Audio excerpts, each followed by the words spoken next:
This week on Unforgotten. My name is Kathy Nelams. I'm the sister of Eric Nelams. I'm Vincent Johnson.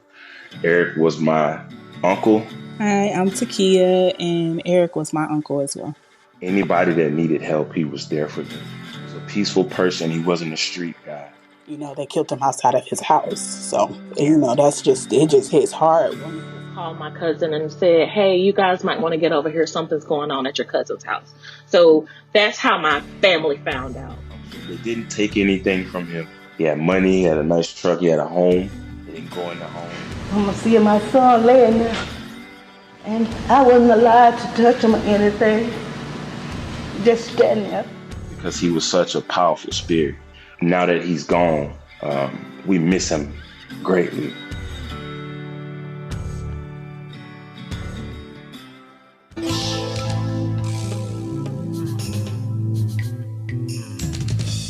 Hey everyone, this is Sellers. And this is Stormy. And this is Unforgotten, where each episode will highlight unsolved missing, murdered, and suspicious death cases in Alabama in order to raise awareness and hopefully obtain some answers for victims and their families. Please remember that any individual referenced in the podcast should be considered innocent until found guilty in a court of law, and any opinions or views expressed in the podcast are solely those of participants. Listener discretion is advised, as some of the content discussed in the podcast may contain violence or graphic descriptions and may not be suitable for all audiences.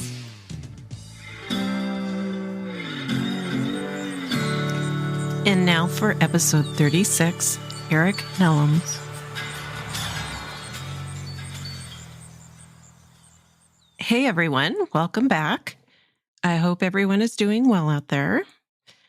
Before we get started on today's case, I just wanted to share a couple of things with all of you awesome and supportive listeners out there. You guys are really wonderful and very appreciated, as always. So first, you may have noticed a little bit of absence in the team if you've listened to our last episode about autism awareness and acceptance. Even though we didn't mention anything since we reshared the episode for Jason Sims Jr.'s that Sellers and I did together, Sellers has been taking a short leave. So you get to spend a little more one-on-one time with me as I share this next Unforgotten case. We appreciate and thank you for continuing to support us in the cases which we're hoping to bring some much-needed attention to.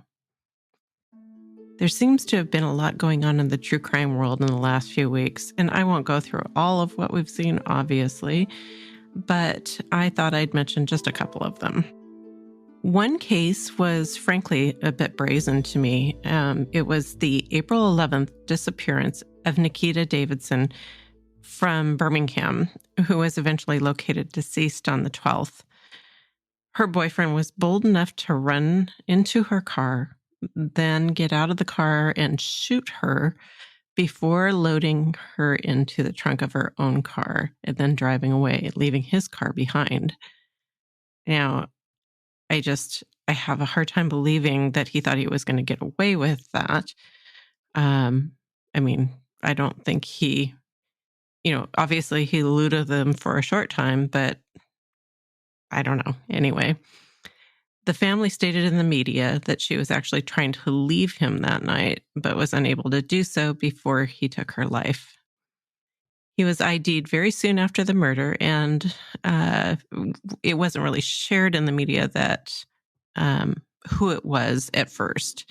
But eventually they did say who they were looking for and located Nikita shortly after. It's really sad because not only was she trying to leave him, but she also left behind 4 children.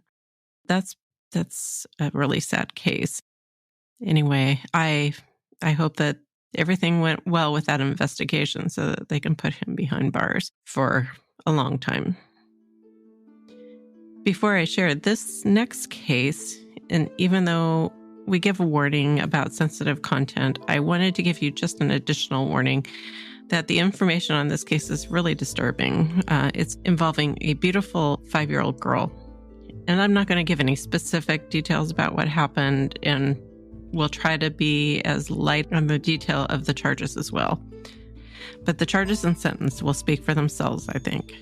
We understand if you want to skip forward just a couple minutes, and then we'll be back on track. Sentencing occurred in Russell County Court just today, April 15th, as I'm editing this episode, in an appalling case of child abuse and murder. Jeremy Williams, who pleaded guilty to expedite the process, and probably the only saving grace of this case, was sentenced to death for the kidnapping and 6-hour abuse and murder of Kamari Holland from Columbus, Georgia. Kamari is his girlfriend's 5-year-old daughter. More specifically, he received 4 death sentences on 4 counts of capital murder. Murder during a kidnapping as she was taken from Bowman Street in Columbus and ultimately found in an abandoned home in Phoenix City, Alabama. Murder for a child under 14. Murder with a rape and of first-degree sodomy. But that's not all. He received a life sentence for knowingly recording these acts. Another life sentence for human trafficking. 20 additional years for conspiracy to commit human trafficking, and another 10 years for the manner in which he treated her after death. As I said, just listening to all of that pretty much tells a story. And they really threw everything at him, it looks like, when they sentenced him. And usually when, somebody pleads guilty, there's some sort of plea, agreement, like they don't get the death penalty if they plead guilty. But in this case, that didn't happen. The trafficking probably has you thinking, well, it's the twist on this if you haven't followed the case. The girlfriend we spoke of, Christy Sipple, or Sipple, I'm not sure how that's pronounced, aka Christy Hoskins, Kamari's mother, was also arrested. Originally charged with felony murder, apparently she took a plea deal by pleading guilty to sex trafficking for selling Kamari to Williams for specific acts for $1,500. And I think if I remember right, I read in the article that she actually was supposed to be $2,500 and he negotiated her down to $1,500. Anyway, she never actually even received that money. So actually, she sold her to him for $0. Zero. That means that though she was a commodity, apparently, to this mom and to Williams to start with, this mother gave no value of the life of her daughter. Anyway, she awaits sentencing, and there's just so much to this case and many reports in the media to give you further information. So I just wanted to mention that you can go look online or probably the local newspapers. The whole thing just makes me ill. Okay, my last bit here, I guess is just an appropriate segue. I just wanted to share a reminder that April is also Child Abuse Prevention Month. This is important year-round, of course, but please help share this awareness if you are in social media or by word of mouth. If you like to in a visual way, the symbol for this cause is the blue pinwheel. It's great to see the businesses out there and even private homes showing their solidarity by placing these on their property. It's beautiful, but also staggering when you catch a business who place one for every case in their community. I recently drove by our local library and made a point of doing so because every year they do just that. It puts a lump in my throat every time. I will include some child abuse prevention resource links in the episode detail for those who would like to learn more, someone that needs help, or just to raise awareness in your own way. All right, let's turn the page and head to the same city that we were just talking about, where poor little Kamari was found, Phoenix City, Alabama, in Russell County. A small bit of interesting and mostly useless trivia. Those who live in Alabama or are very familiar with the area know that Alabama is in the Central Time Zone. However, because of its location and proximity to Columbus, Georgia, where Kamari was taken from, Phoenix City is actually in Eastern Time Zone. I just found that kind of interesting as there's so many weird little idiosyncrasies about the cities in Alabama's history that we've been learning during our research of the cases. Phoenix City has had a long reputation for being a town of crime, being home to a crime syndicate and a seedy underbelly in the 1940s and 50s. It was actually known in the 50s as the wickedest city in America, according to an article in AL.com. There's even a movie that came out in 1955 called The Phoenix City Story, which is about the lawyer Albert Patterson, who joined a reform group trying to clean up the city. The movie's novelty, especially for the time it was created, was a 15-minute preface showing news footage and interviews of the background and events. I have this on my watch list now. Even though it's a 1955 movie, it seems to have been kind of unique for a movie back then. Anyway, the negative reputation seemed to stick.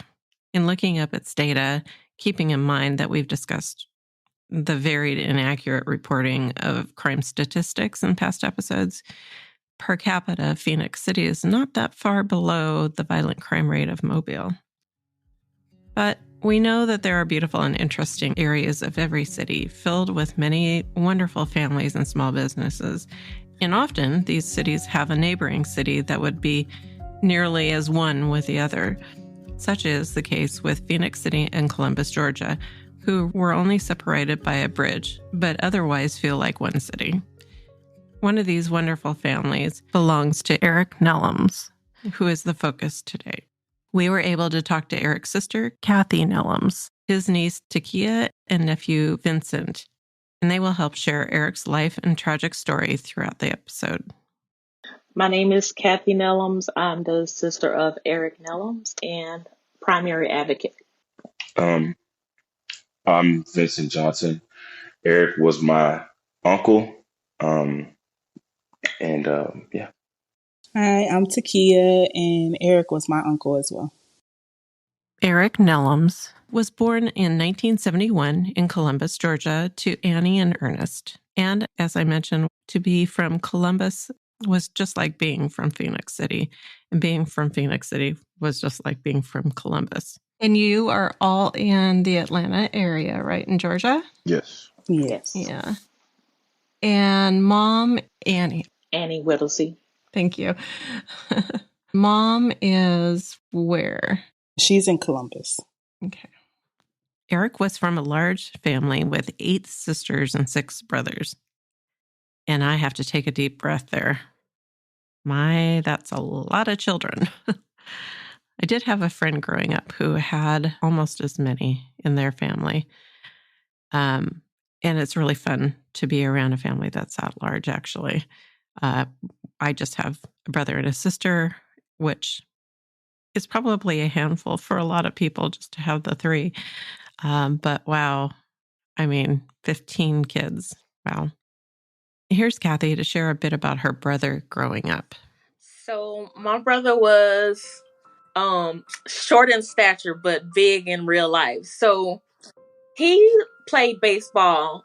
He started off, in the local parks playing baseball, and everybody used to say, "Oh, he's so little." But yet, when he went out on the field, he would knock it out the park, and then they would be like, "Oh, look at him."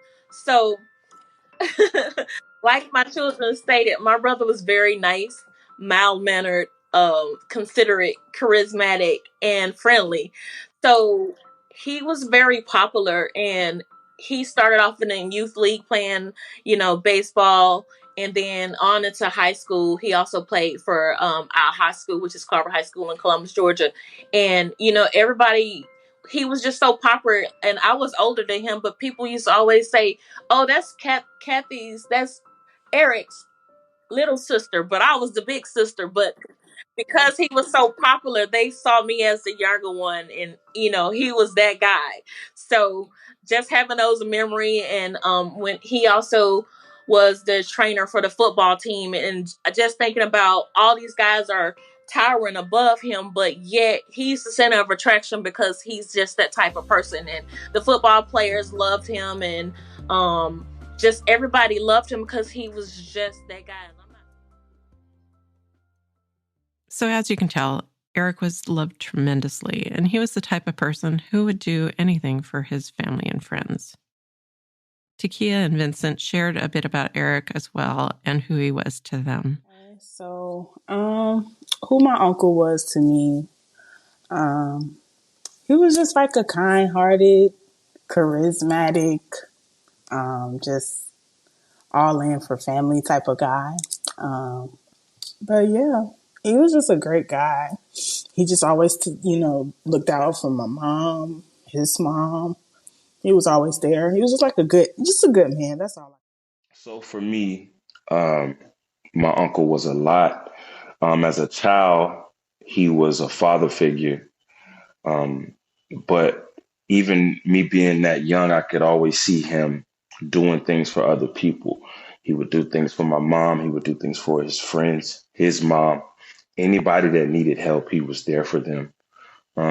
He also was a very caring guy. I never seen him yell at anyone. I never seen him in an altercation. Um, he was a peaceful person. He wasn't a street guy. Family. He was the type of person that would help us congregate, whether it was a barbecue or him having a fight party, whatever it was. He kind of brought the family together. Eric dated a childhood friend, Tara, who goes by the name Molly, when he attended Carver High School in Columbus. When he graduated, they split up, and in October of 1990, he joined the Army Airborne, becoming a private second-class Red Beret until December of 1992. He served in Germany. He went to Fort Leonard Wood and then eventually he went to Fort Benning and then to Fort Campbell in Kentucky. So he got a lot of rewards. They called him sharpshooter because when it was time for him to do his, I don't know what they call him, marksman test, he exceeded their expectations. So while serving in Germany, he was also deployed to the Persian Gulf during the Gulf War. He and Molly would see each other sometimes when he was on leave, but she and he both got married to other people. They also both eventually got divorced, and Kathy explains a little bit about this. Her family moved to an area where my family lived, and because we had a mutual cousin, we all kind of played together and hung out in the Phoenix City. So they dated throughout high school, and then my brother went to the Army, and when he went to the Army, they kind of separated and they would get back together when he would come home from leave. But during that time, she had a child by somebody else and also got married. So he also went on with his life and got married and had a child. Eventually, he got a divorce. They would continue to date off and on throughout life and eventually just decided that they were going to be together and marry. So Eric and Molly were married on April 29th of 2003. Now, this date was mentioned by her in a newspaper clip that Molly actually posted on the anniversary a couple years after his death. So because of the date of the article, I'm going to assume it was the 29th, but it was at least close to that date that they were married. We haven't been able to find a marriage certificate or anything yet, but pretty sure that would have been the date or close to the date. They also bought a house around the same time. He was employed with Kodak Polychrome, and Molly had her two children, Shantavius and Dartavius, with them, whom he actually treated like his own children. And I hope I didn't butcher their names. I think that's how you pronounce them. And though his son Antonio lived in Kentucky with his mother Sheila, he would see his son often. He's ex-military. He worked hard. He was a hard-working man, and a very diligent father. He never wavered. His son lived in Kentucky. He lived in Georgia or Alabama. He always would go see him. Sometimes I would travel with him, and he always was the best father that he could be, even from a distance. He treated their kids as his own, and he gave them the world. He wasn't the type of person that just cut you off. Even if that relationship dissolved, he was always around.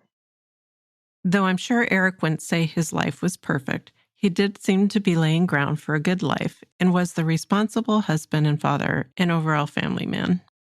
But unfortunately, only about 6 months from when he started his new life with Molly and her kids, a completely unforeseen, unbelievable tragedy happened that would prevent his future with his family and kids from being realized.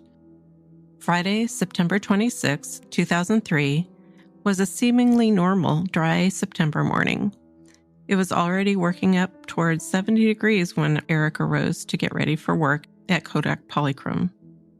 5:20 a.m. is the time that he would normally leave his home, which is located in the new neighborhood at the end of a cul-de-sac, which is off another side street in this new community. And right on course with his normal routine, he walked out of his home to get into his truck, which is parked under his carport, getting ready for a 25-minute or so drive. Molly would then hear noises that would change her and her children's and Eric's family's lives. When my brother went outside to crank up his truck to go to work, that she heard gunshots. When she heard the gunshots, she said she went out of her room and gathered her kids from two different rooms. Her daughter, who was older, and her son, who was maybe 3, 4 at that time. She gathered them, went back into their bedroom, which is on the back side of the house. Then she pushed something, we call them shift rows, but some people call them like wards, but they're really tall, kind of dress-alike things. She said she pushed that up against the door and then pushed out the screen, put the kids outside of the window, and then she jumped out. She said once she felt it was okay, she went and knocked on the neighbor's door and told them to call 911. From my perspective, I was a kid, but I was at school, and my mom came and picked me up, and she said we have to go home. Home is Columbus, Granny's house, and on the way there, she was trying to call him, call Eric, and she kept calling, wasn't answering the phone, and we were on the way down there. It was just, I don't remember any music being on or anything like that, and it was like the longest trip to Columbus I've ever had, and I just remember getting to Columbus and turning on my grandmother's street, East Wind Lane, and not seeing his truck. His truck would be there. Everybody else was there. His truck, that green Dodge, would be in the grass, and it wasn't. And it's just like this feeling of, something's wrong. And we get into the house and, they tell us what happened. And just anger and confusion rushes over you because you don't understand. It doesn't feel real. You're just confused and hurt and crying. And at that point, everybody kind of just congregated together, but nobody had answers. And it didn't make sense because, like I said before, he wasn't a street person. He wasn't a violent dude. Never seen him in an argument. So it didn't make sense. Yeah, I would say even being young, like at 11 years old when it happened, I just remember my brother and my mom used to call me room raider. I just remember going through my mom's information and paperwork just to see like what type of information can I get on this case, or what more can I learn. Yeah, we didn't understand completely, but we had a grasp that we lost somebody close to us, and someone close to him had to take him because they killed him outside of his house. So it just hits hard when you hear something like that. So as a little girl, I was 11, but I really, I think I really understood what happened. From reports, Eric had been ambushed and shot. We aren't sure and don't have a police incident report, but from the autopsy, there were matching bullets recovered from his body. And I won't go into any detail here as it's not necessary, but it's evident from the location that he was found at his home and the number of critical shots fired. This really seemed targeted, in my opinion, and Eric stood little to no chance of surviving. His family agrees that this felt targeted and not random, which would leave them to believe that it was surely someone Eric knew, and possibly that some of his family members may know as well. So, like I said earlier, the feeling of somebody that's capable of this being amongst you and your family is scary. And we've been trying to figure it out since. And but no real leads or clues or anything. Um, some rumors here and there, but nothing solid enough to act on. But I just remember it not feeling real and being upset that we didn't know what happened. And the part that's the anger comes from, they didn't take anything from him. He had money, he had a nice truck, he had a home. He didn't go in the home. It felt it's just complete malice. There was some intent there, and it wasn't to rob him. It was to take him away for some reason. And that's the part that where the anger builds up in. And the part that's the anger comes from, they didn't take anything from him.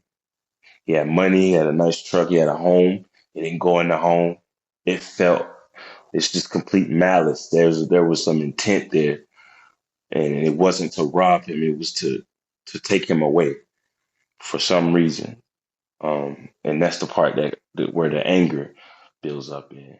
But I feel like the location was intentional, simply because Phoenix City is so small, and normally he would get on a highway to go to work, and in less than 5 minutes he would have crossed the Georgia line, which Columbus Police Department has more resources, and so again, that's why I think that the location of the homicide was strategic. What unfolded, as far as everyone learning what happened, was not routine. They heard from cousins to come over to the house because something happened. And somebody that knew my cousin lived like in that subdivision and called my cousin and said, "Hey, you guys might want to get over here. Something's going on at your cousin's house." So that's how my family found out that that my brother had been shot. I wasn't there. I was in Atlanta, so I really felt like I was the last person to know, and that kind of weighs on me a lot too. But not that I could have made a difference, but yeah. There never seemed to be much in the way of leads, or at least the Nelams family never really got much information. In fact, the police department didn't even contact them right away after the incident happened. From the very beginning, Phoenix City Police did not reach out to us day 1, day 2, day 3. It happened on a Friday. They didn't contact us on Friday, Saturday, Sunday. I reached out to them on the very first day. And on Monday, I called again until I got to speak with somebody. But I just thought that as a common courtesy, the least you could do, although my mom was on the scene, is you can reach out and say, "Hey, I just want to follow up with you just to make sure everything's okay, or is there any questions you have?" None of that happened. Really giving the police department the benefit of the doubt that they did investigate to start with. Still, there has been little to no communication or information provided to Annie, Kathy, or any of the family. At the time we did our interview, Kathy shared that they were reaching out to the Attorney General's cold case unit to plead for them to take on the case. Whether the police department interfered and refused to cooperate, or whether the AG made the decision, the Phoenix Police Department stated they've exhausted all leads and the case will remain in their jurisdiction. Because of this, in March, Kathy created a petition directed at the AG office to try once again to get them to reopen and take Eric's case. They are doing so on behalf of Eric first and foremost, of course, but they feel just as strongly that this sends a message that every life matters and no case should be left forgotten or ignored. We'll include the petition in our details. If you haven't signed yet, we encourage you to do so and hope you will share with others. On June 18th, in 2004, Governor Bob Riley issued a reward proclamation offering a $5,000 reward for the information leading to the arrest and conviction of the perpetrator or perpetrators. The proclamation expired at some point, so Governor Kay Ivey reissued this same proclamation on December 12th of 2023 this last year. Also in December of 2023, Crime Stoppers increased their original $1,000 reward to $5,000. So this brings the reward total to $10,000. The sadness in not having the answers on his murder, it's still like a lingering cloud There's no closure there. And it's an eerie feeling um, because we're from a small town. Columbus is right next to Phoenix City, as you guys know. It's a small town, and kind of everybody knows everybody town. And to think that there's somebody in your midst that's capable of doing that and could possibly be still smiling in your face to this day is scary. Uh, and that should be rectified. Um, he deserves he deserves for his killer to be exposed and judged, prosecuted, and put away. He deserves that. Our family, his son. This has been rough on the whole family, each coping in their own ways. Eric's son, Antonio, wanted to be named Eric Jr. after his father's death. And frankly, that's what Kathy has programmed in her phone as his contact name, which I love. Vincent mentioned that Antonio is more like a brother than a cousin, especially growing up. They were fairly close in age and they were around each other as much as they could, with him living back in Kentucky when they were kids. And now, as an adult, Antonio has a beautiful daughter. I saw a picture and she is just such a cutie. Antonio followed in his father's footsteps and he entered the military. So he had a lot of certificates and awards and medals. And after his death, it was at his home, but after his death, that was some of the things that I made sure I got from his home, from his wife at the time, and kept that because I felt like it was really sacred. And his son admired him and followed his footsteps and also went into the Army. So he now is excelling as well. He just recently made sergeant. And I passed those memories or mementos on to him so that he can kind of see what his dad did and kind of use that for inspiration. And I felt honored to give those things to him. And yeah, he's following his footsteps. As a matter of fact, he's exceeding it by recently making a sergeant. So I'm very proud of Eric's son.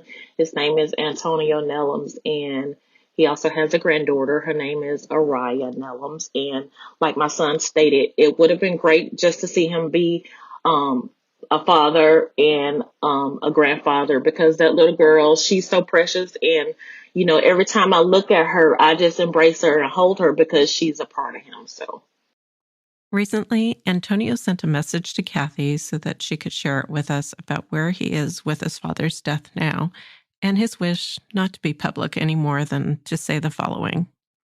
I love that y'all have the motive to get his case solved, but honestly, I have no interest in doing a podcast or interview. What happened 20 years ago is still stuck with me, but it has made me the man I am today. Life could have been different with him here for sure, but his presence/spirit is always with me. I used to want his case solved. Part of me still does, and ask whoever did it why. But I don't want to get my mind going into the dark all over again, bringing all that depression and hatred in my life. I just want to live a life where my child gets to see her father at her biggest moments in life growing up. And I think this is really important to, I'm glad that he sent that, because a lot of times we don't realize just how much we assume that family wants to be involved, sometimes in true crime. I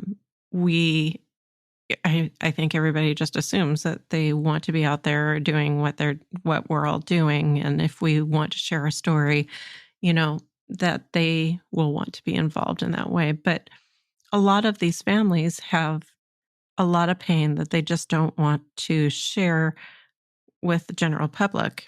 It's private for them, or it's too hurtful for them. And this is so important to respect that. So to Antonio, I totally understand. We would never assume that you would want to be involved in all of the public part of this. We are so sorry that you didn't have your father growing up, and we'll leave it at that. Eric and Kathy's mom, Annie, couldn't be with us at the interview, but we asked her permission to use a clip or two from a news video from WAKA Channel 8. It really brings home how much it takes from a family.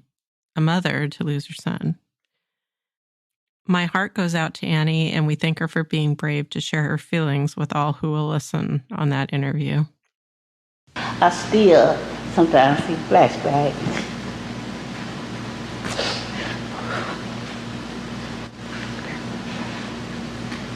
I'm gonna see my son laying there on the ground with bullets in his head. And I wasn't allowed to touch him or anything. Just standing there with a broken heart. My heart is still broken. I just don't know. I just have to trust in the Lord to keep me and give me the strength to go on. We asked Kathy, Takia, and Vincent if they had anything they would like to say to Eric's murderer or anyone with information that they aren't sharing. Of course, I would want to know why, but I would just ask them, after all this time, does it feel like it was worth it? Does it feel like it was worth it? Because they're around, so they see, they talk to people know. Was it worth it? Well, it's been 20 years, so if anybody was afraid then, I would think they'll be more relaxed now. And I want somebody to come forward. And I would hope that somebody would come forward and do what's right. And there's a lot of evil that's going on in this world, and I just hope that I still believe in the goodness of people, and I hope that somebody will hear something that, touches their heart and say, hey, let me go ahead and call in this tip. It could be small. Sometimes it takes the smallest clue to clear these cases, but just call it in so it can be investigated and see what happens. I want to close with some positive memories and thoughts shared during our visit. It's so important to remember that these cases are not just cases, and that these special people left loved ones behind with only memories. We hope that this reminds everyone, not just our caring listeners, but those with information, or even more so, if the person who took Eric away from his family is listening, that Eric was a wonderful man and deserves to have peace, and his family deserves answers and hopefully a bit of justice. Yeah, the first time I remember, we went to a water park. It was me, my brother, and my uncle's wife's 2 kids, which are, because my uncle's wife's 2 kids and his son as well. So it was like 5 of us. And it was just like a really fun day. We enjoyed the water park. We listened to music, just had a really good time. And that's like really like the last fond memory I have with him.